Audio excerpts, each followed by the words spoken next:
Hello movie buffs and welcome back to the channel. Alright folks, Superman Returns is overhated. It really is. It's not a masterpiece of a film and it does have some major stuff working against it, but it still has its moments. If you asked me to sum it up, the best thing about this movie, hands down, is how much emotional depth it adds to Superman. I mean, this is a Superman movie where he's absolutely humanized. He struggles with the emotions and insecurities like we all do, and he does some of the most self-reflection and internal questioning here. After being gone for 5 years in his search for the rumored Krypton remnant, Superman is back. The reality and the loneliness of being the only survivor of his race hits home again as his search turns up futile. Now he's back on Earth only to find a world that has moved on without him. But the biggest middle finger he gets is from Lois Lane herself, who has written an article on why the world doesn't need Superman. Very ironic, actually, considering that she's someone who has repeatedly needed to be saved by him time and time again. And if that wasn't bad enough, now she's engaged to Cyclops and appears to have a kid with him. And that's one of the more endearing aspects of this Superman in this movie. The humanity, the alienation, the loneliness, the search for belonging. He's the last of his kind, and no one will truly understand what it feels like to be him. To borrow a quote from Martian Manhunter, "Though I walk among you, I am always alone." This Superman totally embodies that concept here, and as Lex Luthor said, Superman probably needs us more than we need him. Earth is the closest thing he has to a home now, and without it, he's lost. Another layer of complexity this version of Superman has is that it explores the concept of his limitations. Yeah, he's powerful, but he can't be everywhere every time. He can't save everyone, and the cries that he cannot answer will always haunt him. This film explores this concept like no other Superman film, and it's one of the things I appreciate about it.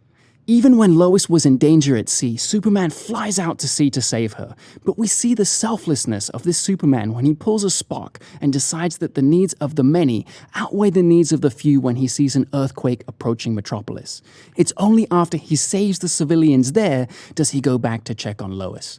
And speaking of saving civilians, it's nice to see a Superman that the public can cheer for. Not taking anything away from Henry Cavill's Superman, a great version by the way, but sometimes it's just nice to see a smiling and cheerful Superman fighting for truth, justice, and the American way. A Superman who tells you that flying is still the statistically safest way to travel after stopping a plane crash. A Superman that the stadiums and bars will erupt into thundering applause when he appears. A Superman who's a public hero in every sense of the word. That airplane rescue scene, easily one of the best Superman action scenes ever. Brandon Routh continues the character played by Christopher Reeve in the 70s with his uncanny resemblance to him. He plays both a great Superman and Clark Kent, almost as good as him actually. I like that he absolutely continues the persona of Clark Kent as a disguise, just as Reeve did, something that's sorely lacking in Cavill's performance in BVS. Clark is so different in personality compared to Superman. He's an awkward, soft-spoken guy who just disappears into the crowd. I like that scene where Cyclops points out certain physical similarities between Clark and Superman, but then when Clark gives his awkward wave, he and Lois just shrug it off like, nah, no way, man. And maybe he was a bit too young for the role, but I guess it's better than going the Smallville route where you have adults in their 20s and 30s still pretending they're in high school. Also, no other Superman goes through the ringer like in this one. It was absolutely depressing to see the world's most powerful being get the crap beaten out of him by common thugs. Henry Cavill had it rough too in BVS, but at least that was at the hands of Batman, which makes it less humiliating.